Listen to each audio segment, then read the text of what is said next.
అనేక కష్టాలు, అప్పులు, సమస్యలు ఉండొచ్చు. నీ కుటుంబంలో నీ భార్య లేదంటే భర్త విడిపోవచ్చు. దానం అంటే నీకు డబ్బులు లేక చాలా ఇబ్బందులు పడుతున్నావేమో, చిల్లు సంచిలో వేసినట్లుగా ఉన్నాయేమో. సో నీవు అనేకమైన కష్టాలు, అప్పులు, సమస్యలతో ఇబ్బంది పడుతున్నావేమో. యేసు ప్రభు నమ్ముకున్నా కూడా నీకు అనేక బాధల్లో మీరు ఉండొచ్చు. కానీ దేవుడు మీకు సహాయం చేస్తానని దేవుడు సెలవిస్తున్నాడు. ధైర్యం కలిగి ఉండండి. ప్రతిరోజు ఈ 7 అధ్యాయాలు చదవండి, అద్భుతాలు చూస్తారు. ఒక్కసారి చదవండి. ప్రతిరోజు కష్టాలే ఉండొచ్చు, శ్రమలే ఉండొచ్చు, మీరు అనుకున్నది సాధిస్తారు. కష్టాలు, నష్టాలు, యాగలు, గొడవలు, ఇంటర్వ్యూలు, జాబులు రాక దొరకటం లేదని చాలా ఇబ్బంది పడి ఉండొచ్చు. కానీ అవన్నీ కూడా దేవుడు తీర్చబోతున్నాడు. మీకు సహాయము చేయదను, ధైర్యము కలిగి ఉండమని దేవుడు సెలవిస్తున్నాడు. దేవుడే వాక్యమై ఉన్నాడు కాబట్టి దేవుడు మీ జీవితంలో అద్భుత కార్యము చేయడానికి సిద్ధంగా ఉన్నాడు.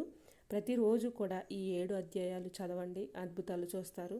ప్రతిరోజు ఒక్కసారి చదివితే మీ జీవితంలో అప్పులు, కష్టాలు, శ్రమలు పోయి మీరు అనుకున్నది పొందుకుంటారు, విజయం సాధిస్తారు. అవి ఏంటంటే కీర్తన గ్రంథము 91, కీర్తన గ్రంథము 121 అధ్యాయము, కీర్తన గ్రంథము 124, కీర్తన గ్రంథము 126, కీర్తన గ్రంథము 127, కీర్తన గ్రంథము 128, కీర్తన గ్రంథము 146. రోజు కూడా ఈ 7 అధ్యాయాలు చదవండి, ప్రార్థించండి. దేవుడు మీ జీవితంలో అద్భుత కార్యము చేయబోతున్నాడు.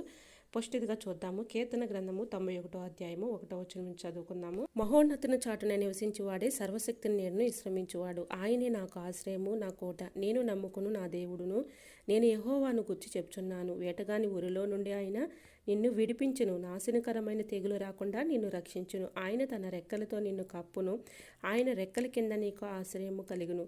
ఆయన సత్యము, కేడుము డాలునై ఉన్నది. రాత్రివేళ కలుగు భయముకైనను, పగటివేళ కలుగు బాణముకైనను, చీకటిలో సంచరించు తెగులుకైనను, మధ్యాహ్నమందు పాడు చేయు రోగముకైనను నీవు భయపడకుందువు. నీ ప్రక్కన 1000 మంది పడినను, నీ కుడి పక్కన 10,000 మంది కూలినను అపాయము నీ యొద్దకు రాదు. నీవు కన్నులారా చూచుచుండగా భక్తిహీనులకు ప్రతిఫలము కలుగును. యెహోవా నీవే నా ఆశ్రయమని, నీవు మహోన్నతుడైన దేవుని నీకు నివాస స్థలముగా చేసుకుని ఉన్నావు. నీకు అపాయం ఏమీయూ రాదు, నీ ఏ తెగులును ఈ గుడారమును సమీపించదు. నీ మార్గములన్నిటిలో నిన్ను కాపాడుటకు ఆయన నిన్ను గూర్చి తన దూతలను ఆజ్ఞాపించును. నీ పాదములకు రాయి తగలకుండా వారు నిన్ను తమ చేతుల మీద ఎత్తి పట్టుకుందురు. నీవు సింహములను, నాగపాములను త్రొక్కెదవు, కొదమ సింహములను, భుజంగములను అనగద్రొక్కెదవు. అతడు నన్ను ప్రేమించుచున్నాడు గనుక నేను అతన్ని తప్పించదను. అతడు నా నామము నెరిగి ఉన్నాడు గనుక నేను అతన్ని కనపరచెదను. అతడు నాకు మొరపెట్టగా నేను అతన్ని ఉత్తరమిచ్చెదను. శ్రమలో నేను అతనికి తోడై ఉండెదను. అతన్ని విడిపించి అతన్ని గొప్ప చేసేదను. దీర్ఘాయువు చేత అతన్ని తృప్తిపరిచేదను. నా రక్షణ అతనికి చూపించెను. శ్రమలో నేను అతనికి తోడై ఉంటానని సెలవిస్తున్నాడండి. దీర్ఘాయువు చేత అతడు తృప్తిపరుస్తానని దేవుడు వాగ్దానం ఇస్తున్నాడు. నీవు మొరపెట్టగా దేవుడు నీకు ఉత్తరం ఇచ్చుదనని దేవుడు సెలవిస్తున్నాడండి. మీరు అపాయం ఏమీ ఉన్నా కూడా ఏ తెగులను నీ గుడారము సమీపించదు. నీ మార్గములన్నిటిలో కూడా దేవుడు నీకు తోడుగా ఉంటానని సెలవిస్తున్నాడు. నీవు కన్నులారా చూచుచుండగా భక్తిహీనులకు ప్రతిఫలము కలుగును. యెహోవా నీవే నా ఆశ్రయమని, మహోన్నతమైన దేవుని నీకు నివాసముగా చేసుకుని ఉన్నావు. రాత్రివేళ కలుగు భయముకైనను, పగటివేళ ఎగురు బాణముకైనను, చీకటిలో సంచరించు తెగులుకైను, మధ్యాహ్నమందు పాడు చేయి రోగముకైను నీవు భయపడకుందువు. ఈ వాగ్దానాన్ని రోజు పలికి ప్రార్థించండి. దేవుడు అద్భుత కార్యము చేయబోతున్నాడు. రెండవదిగా 121 అధ్యాయము 1వ వచనం చదువుకుందాము. కొండల తట్టు నా కన్నులెత్తుచున్నాను, నాకు సహాయం ఎక్కడి నుండి వచ్చును? యెహోవా వలనే నాకు సహాయము కలుగును. ఆయన భూమి ఆకాశములు సృజించినవాడు. ఆయన నీ పాదము తొట్టిలనియుడు. నిన్ను కాపాడువాడు కొనుకడు. ఇశ్రాయేలును వాడు కాపాడువాడు కొనుకడు, నిద్రపోడు. యెహోవాయే నిన్ను కాపాడువాడు. నీ కుడి పక్కన యెహోవా నీకు నీడగా ఉండెను. పగలు ఎండ దెబ్బకైనా నీకు తగలదు, రాత్రి వెన్నెల దెబ్బైనా నీకు తగలదు. ఏ అపాయము రాకుండా యెహోవా నిన్ను కాపాడును. ఆయన నీ ప్రాణమును కాపాడును. ఇది మొదలుకొని నిరంతరము నీ రాకపోకలందు యెహోవా నిన్ను కాపాడును. దేవుడు ఏమంటున్నాడంటే ఆయన నీ పాదములు తొట్టిల్లనీయుడు. నిన్ను కాపాడువాడు కొనుకడు. ఆయన కొనుకడు, నిద్రపోయే దేవుడు కాదండి. రాత్రి ఎన్నెల దెబ్బకైనా, పగలు ఎండ దెబ్బకైనా నీకు తగలకుండా, ఏ అపాయము రాకుండా దేవుడు నిన్ను కాపాడుతానని సెలవిస్తున్నాడు. సో మీరు ధైర్యంగా ఉండండి. ఈ వచనాలని రోజు కూడా ప్రార్థించండి. దేవుడు మీ జీవితంలో అద్భుత కార్యములు చేయబోతున్నాడు. మూడవదిగా 124 కీర్తన 1వ వచనం నుంచి చదువుకుందాము. మనుషులు మన మీదకి లేచినప్పుడు యెహోవా మనకు తోడై ఉండని ఎడల వారి ఆగ్రహము మనపైన నప్పుడు యెహోవా మనకు తోడయుండని ఎడల వారు మనలను ప్రాణములతోనే మింగివేసి ఉందురు. జలములు మనలను ముంచివేసి ఉండెను. ప్రవాహము మన ప్రాణముల మీదగా పొర్లి పారియుండెను. ప్రవాహములై ఘోషించుచు జనములు మన ప్రాణముల మీదగా పొర్లి పారియుండెను అని ఇశ్రాయేలు అందురుగాక. వారి పండ్లకు మనల్ని వేటగా అప్పగింపమని యెహోవా స్తుతి నొందెదనుగాక. పక్షి తప్పించుకున్నట్లు మన ప్రాణము వేటకాండ్ర ఉరి నుండి తప్పించుకుని ఉన్నది. ఉరి తెంపబడును, మనము తప్పించుకుని ఉన్నాము. ఉరి తెంపబడును, మనము తప్పించుకుని ఉన్నాము. భూమి ఆకాశములు సృజించిన యెహోవా నామము వలనే మనకు సహాయము కలుగుచున్నది. దేవుడు మంచిగా ఈ వాక్యంలో మనకి సెలవిస్తున్నాడండి. మనతో చెప్పిన వాగ్దానం ఏమంటే, భూమి ఆకాశమును సృజించిన యెహోవా నామము వలనే మనకు సహాయము కలుగును. ఆయనే సహాయం చేయగల దేవుడండి. దేవుడి మీద ఆధారపడితే దేవుడు మనల్ని ఎప్పుడు కూడా సిగ్గుపరచడు. ఆయన నమ్ముకున్న బిడ్డలను దేవుడు అన్యాయం చేసే దేవుడు కాదండి.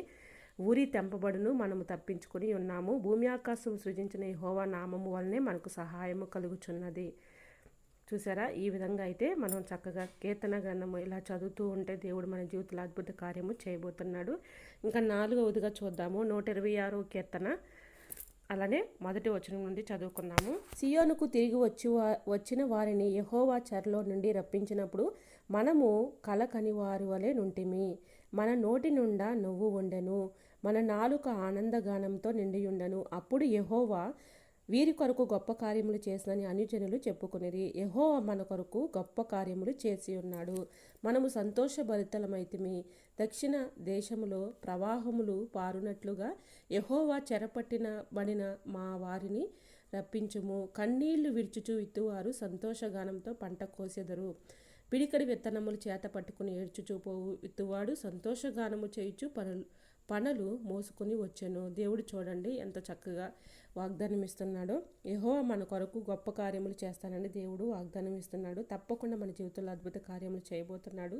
నమ్మితే ఆమెన్ పలకండి. దేవుడు అద్భుత కార్యము చేయబోతున్నాడు.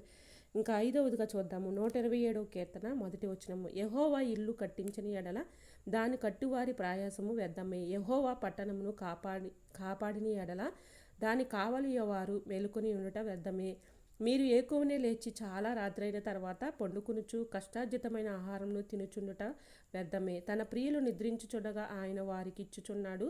కుమారులు యెహోవా అనుగ్రహించు స్వాస్థ్యము, గర్భఫలము ఆయన ఇచ్చు బహుమానము. యవన కాలమందు పుట్టిన కుమారులు బలవంతుని చేతిలోని బాణములు వంటి వారు. వారితో తన అంబుల పొది నింపుకొనివాడు ధన్యుడు. అట్టివారు సిగ్గుపడక గుమ్మములు తమ విరోధులతో వాదించుదరు.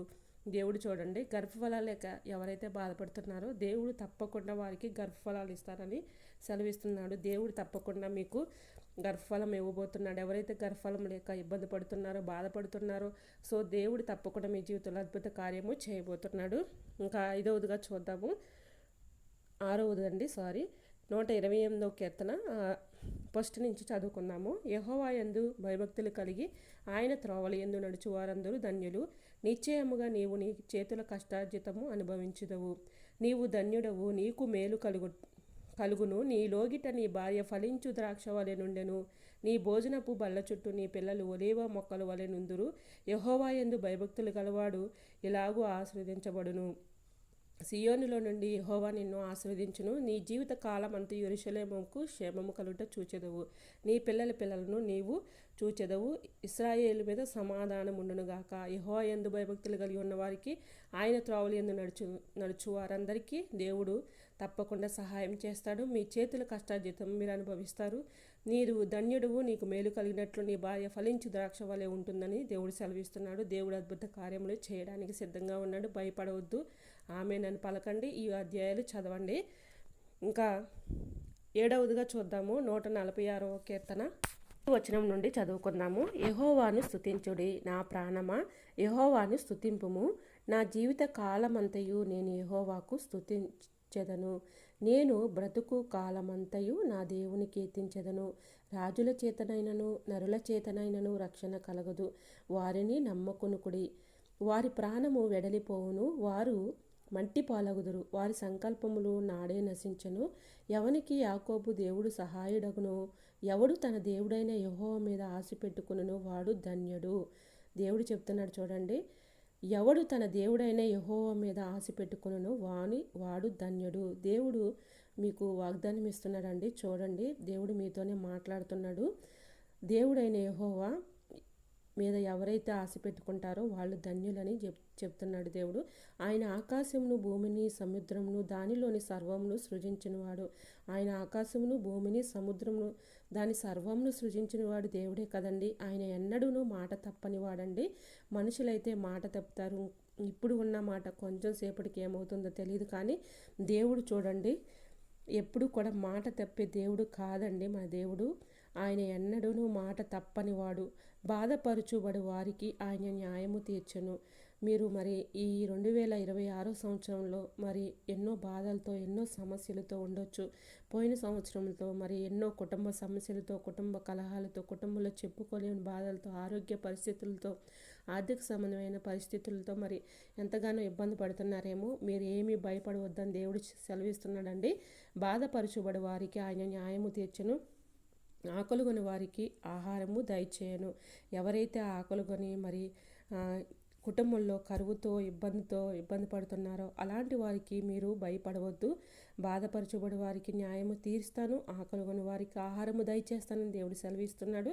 మీరు భయపడవద్దు. ఈ వచనములు చదివి ప్రార్థించండి. దేవుడు మీ జీవితంలో అద్భుత కార్యములు చేయబోతున్నాడు. అలాగే కాదండి, యెహోవా బాధింపబడిన వారిని విడుదల చేయను. యెహోవా గుడ్డివారి కన్నులు తెరవచేయువాడు. యెహోవా కృంగిన వారిని లేవనెత్తువాడు. మరి కుటుంబంలో అనేకమైన సమస్యలతో మరి పిల్లలకి ఫీజు కట్టుకోలేని స్థితిలో నీవు ఉన్నావా? గర్భఫలం లేదని బాధపడుతున్నావా? త్రాగుడు వ్యసనంతో ఇబ్బంది పడుతున్నారా? మరి మీ కుటుంబంలో ఆర్థిక సంబంధమైన డబ్బులు లేక మరి నానా ఇబ్బందులు పడి మరి అప్పులు పాలై ఇబ్బంది పడుతున్నావా? దేవుడు నీకే సెలవిస్తున్నాడండి. భయపడవద్దు, కృంగిపోవద్దు. కృంగిన వారిని లేవనెత్తువాడు నేనే. మీరు దేని గురించి అయితే చింతిస్తున్నారో, కృంగిపోతున్నారో, నేను వాటి నుంచి జయాన్ని ఇస్తాను, లేవనెత్తుతానని సెలవిస్తున్నాడు. యెహోవా నీతిమంతులను ప్రేమించువాడు. యెహోవా పరదేశులను కాపాడువాడు. ఆయన తండ్రి లేని వారిని, విధవరాళ్లను ఆదరించువాడు. మరి మీ కుటుంబంలో ఎవరైతే ఒకవేళ భర్త చనిపోయి విధవరాండ్లుగా ఉన్నారో వారిని నేను ఆదరిస్తానని సెలవిస్తున్నాడండి దేవుడు. మరి మీ కుటుంబంలో ఎవరైతే మరి భర్త లేక మరి నేను ఒక్కదాన్ని నా పిల్లల్ని పోషించుకోలేక నేను ఇబ్బంది పడుతున్నానని అలాంటి వాళ్ళు ఉన్నారో దేవుడు నిన్ను ఆదరిస్తానని సెలవిస్తున్నాడండి. నీకు గొప్ప ధైర్యం కలిగిన మాటను దేవుడు ఇస్తున్నాడు. తప్పకుండా ఆదరిస్తాడు. దేవుడి మీద భారం ఉంచండి. నమ్మకంతో, విశ్వాసంతో ప్రార్థించండి. దేవుడు మీ కుటుంబాన్ని ఆశీర్వదించబోతున్నాడు. భక్తిహీనుల మార్గమును ఆయన వంకర మార్గముగా చేయను. భక్తిహీనులు ఎవరైతే ఉన్నారో వాళ్ళని వంకర మార్గముగా చేస్తాడు. యెహోవా నిరంతరము ఏలును. సియోను నీ దేవుడు తరములన్నిటికీ రాజ్యము చేయను. దేవుణ్ణి స్తుతించుడి. దేవుడు చూశారండి, ఈ వాగ్దానాలు మన కొరకేనండి. దేవుడు నిజంగా మీరు దేవుని నిజంగా ప్రేమిస్తే మీరు ధైర్యపడరు, భయపడరు. మరి దేవుని మీద విశ్వాసం ఉంచి, నమ్మకం ఉంచి ప్రార్థించండి. దేవుడు మీ జీవితంలో అద్భుత కార్యములు చేయడానికి సిద్ధంగా ఉన్నాడండి. సో ప్రతిరోజు కూడా ఈ 7 అధ్యాయాలు చదవండి, అద్భుతాలు చూస్తారు. బైబిల్లో 7 అధ్యాయాలు ప్రతిరోజు ఒక్కసారి చదివితే మీ జీవితంలో అప్పులు, కష్టాలు, శ్రమలు పోయి మీరు అనుకున్నది పొందుకుంటారండి. విజయం సాధిస్తారు. దేవుడు మిమ్మల్ని దీవించునుగాక. మరి కుటుంబంలో అనేకమైన సమస్యలండి మరి ఏవైతే ఉన్నాయో ఒక్కొక్క విన్నపాన్ని మీరు పేపర్ మీద రాసుకొని మరి ఈ 7 అధ్యాయులు కూడా చక్కగా రోజు కూడా చదువుతూ ప్రార్థించండి. మీ విన్నపాలు దేవుడి సన్నిధిలో అడగండి, రోధించండి, కన్నీటితో ప్రార్థించండి. ఒకరోజు ఉపవాసం ఉండండి. మరి మన కుటుంబంలో పరిస్థితులు దేవుడికి చెప్పండి. దేవుడు అన్నీ కూడా ఈయనే దేవుడు అండి, మాట తప్పేవాడు కాదండి. దేవుడిని నమ్ముకున్న మనల్ని ఇబ్బంది పెట్టే దేవుడు కాదండి. నమ్ముకున్న బిడ్డల్ని అన్యాయం చేసే దేవుడు కాదు. మన దేవుడు సిగ్గుపరిచే దేవుడు కాదు. ఆదరిస్తానంటున్నాడు. కుటుంబంలో ఉన్న సమస్యలన్నిటిని కూడా తొలగిస్తానంటున్నాడు. మరి కుటుంబంలో అనేకమైన సమస్యలు అయితే ఉండొచ్చు. ఆరోగ్యపరమైన సమస్యలు, మరి అప్పులు, బాధలు, అలానే గర్భఫలాలు లేక ఇబ్బంది పడేవాళ్ళు, బాధపడేవాళ్ళు, మరి కుటుంబంలో మరి నా బిడ్డలు మాట వినడం లేదు అనుకునే వాళ్ళు, కుటుంబంలో కలహాలు, మరి పోట్లాట్లు, ఇవన్నీ ఎన్నో ఇబ్బందులతో మరి అనేకమైన సమస్యలతో బాధపడుతున్నావా? దేవుడు నీకు ఈ రాత్రికాల సమయంలో నీతోనే మాట్లాడుతున్నాడు. దేవుడు నీకు అద్భుత కార్యములు చేయబోతున్నాడు. నీవు ఏదైతే మరి తలంచుకుంటున్నావో, నువ్వు ఏదైతే అడుగుతున్నావో దేవుడు తప్పకుండా నీకు ఇస్తాడు. అడుగుడు నీకు ఇచ్చిన తట్టుడి తీబడిని వెతుకుడి మీకు దొరుకునని సెలవిచ్చిన నా దేవుడు తప్పకుండా మీరు అడిగింది ప్రతి దానికి కూడా జవాబిస్తాడండి. మన దేవుడు మాట తప్పేవాడు కాదు. ప్రతి ఒక్క సమస్య కూడా మీరు ప్రార్థనా సన్నిధిలో మీరు కుటుంబంతో ప్రార్థించండి. దేవుడు మీ జీవితంలో అద్భుత కార్యములు చేయబోతున్నాడు. మీ కుటుంబాలను దీవించి ఆశీర్వదించబోతున్నాడు. ఈ వాక్యము మీ విడికిలో దేవుడు దీవించునుగాక. Praise the lord.